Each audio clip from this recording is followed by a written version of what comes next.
The ILO is the real first social contract about between workers, employers and governments, how to ensure basic social working conditions for workers and give them social protection, labor protection, in the understanding, and that's I think why we call it a social contract.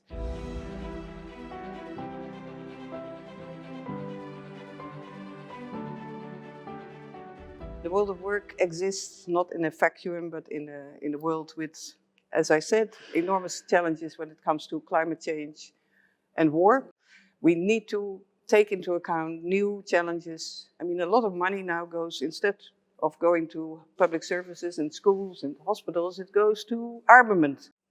Part of that is inevitable, and part of that must be questioned all the time. If you really want peace, you need social justice, and the other way around. So this is very much the heart of the ILO's mandate, and it requires a renewing of the social contract, in my view.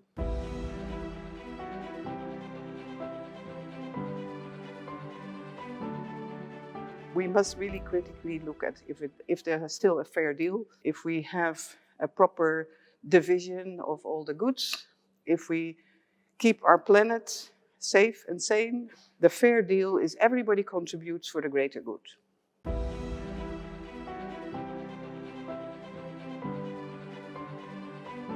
I was brought up by parents that were believing in peace. They were pacifists.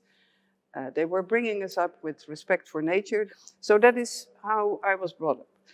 And then when you develop, I became a lawyer, I started working with women's groups and the trade unions.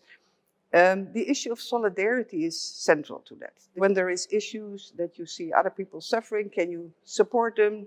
Not to help them, but to together make it better.